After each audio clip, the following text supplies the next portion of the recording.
युवा आजकल पढ़ा लिखा हुआ है, होशियार है, डिजिटल एज है ये। आज सारा इन्फॉर्मेशन आपके हाथ में है। आप किसी चीज़ को जानना चाहते हैं तो आपको तुरंत पता चल जाता है। तो मुझे नहीं लगता है कि कोई भी युवा जब इस चीज़ को सुनेगा तो सिर्फ उसके ऊपर सुन के रह जाएगा, मगर युवा आज इस चीज़ को जानते हैं कि उनका हक क्या है, उनका हकूक़ क्या है, उनके लिए कौन बात उठा रहा है उनको। और नौकरियाँ किसके सरकार में मिली ये तो उठा के देख सकते हैं ना, आंकड़े हैं। जब इनका सरकार था, राजद का सरकार था, तो कितनी नौकरियाँ मिली, और जब एनडीए का सरकार आया तो कितनी नौकरियाँ मिली। 17 महीने में 5 लाख का दावा 17 महीने में 5 लाख उनका है कि नीतीश जी का है, ये तो सोचने वाली बात है। विजन किसका है? इनके पास विजन नहीं है ना।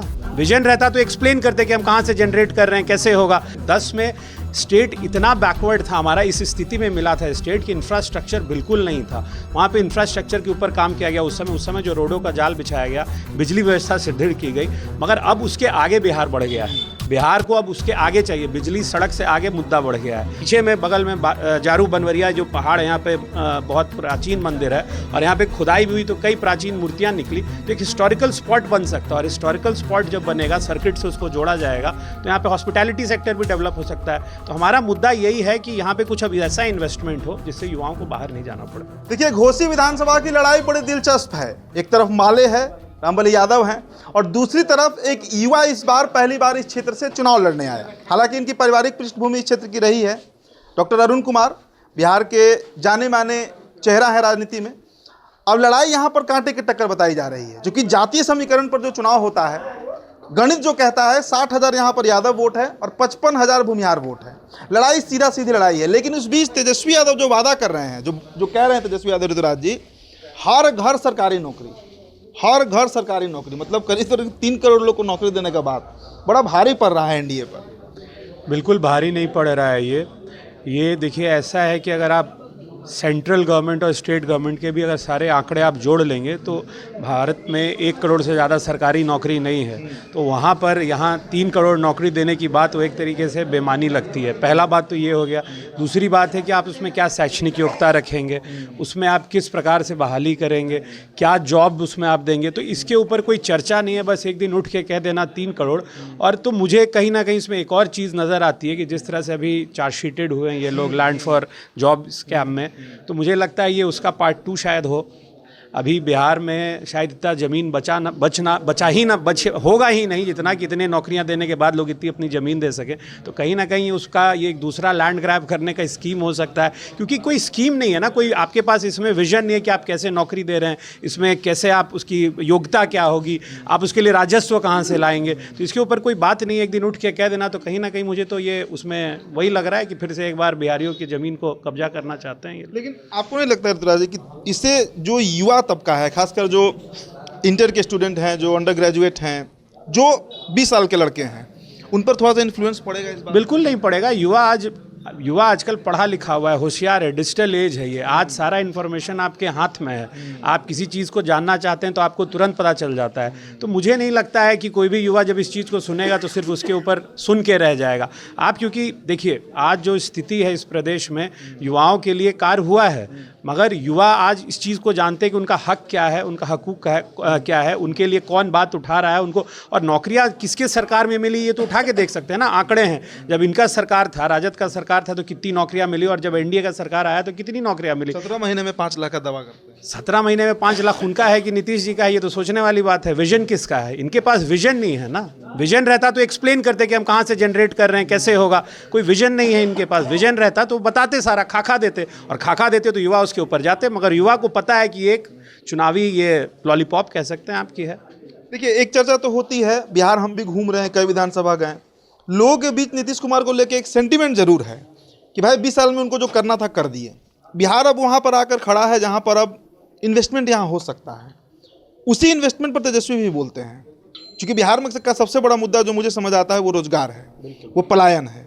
तो अगले 5 सालों में मान लीजिए आप घोसी से जीत गए, एक हाइपोथेसिस, अगर आप जीत गए, हमारी शुभकामना है कि आप जीत जाएं, तो किस तरह से अगले 5 सालों में बिहार का वो तबका जो बेरोजगार है, जिसके हाथ में रोजगार नहीं, उसके लिए अब एनडीए गवर्नमेंट क्या करेगी? देखिए, मेरा मुख्य चुनावी मुद्दा भी यही है कि अब जिस भी क्षेत्र में लोग हैं वो चाहते हैं कि अपने घर में रह के स्वरोजगार करें या अपना जो भी रोजगार का उनको ऑप्शंस रहे अपने घर में ही रहे, क्योंकि कोई भी बाहर नहीं जाना नहीं चाहता है। पलायन का दंश झेलना बहुत बड़ा दंश है, हमने भी झेला और हमारे तरह उस दशक में कई युवाओं ने, कई पीढ़ियों ने, युवा नहीं मैं कह सकता हूँ कई पीढ़ियों ने इस दंश को झेला है पलायन का, पहले शिक्षा के लिए फिर रोजगार के लिए। तो शिक्षा व्यवस्था जब सुदृढ़ हुई है तो अब एक रोजगार का एक पॉइंट आया, जैसा आपने कहा कि इन्वेस्टमेंट होना चाहिए और इन्वेस्टमेंट अब होगा।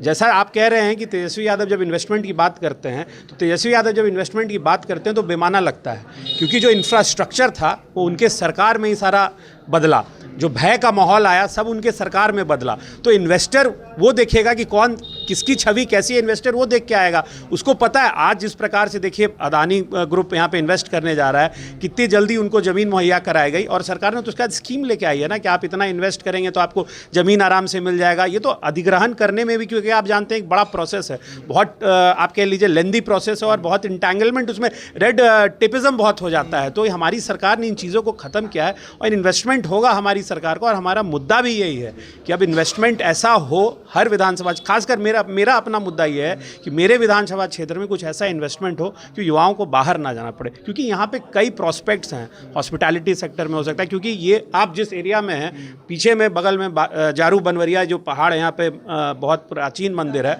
और यहाँ पे खुदाई भी हुई तो कई प्राचीन मूर्तियाँ निकली। तो एक हिस्टोरिकल स्पॉट बन सकता है और हिस्टोरिकल स्पॉट जब बनेगा, सर्किट से उसको जोड़ा जाएगा तो यहाँ पे हॉस्पिटैलिटी सेक्टर भी डेवलप हो सकता है। तो हमारा मुद्दा यही है कि यहाँ पे कुछ अब ऐसा इन्वेस्टमेंट हो जिससे युवाओं को बाहर नहीं जाना पड़े। अब जाति पर बात कर लेते हैं, जो कि अब विधायकी का चुनाव लड़ रहे हैं बिहार में, तो ये बात पे आप सहमत होते हैं ना कि चुनाव जाति पर होता है?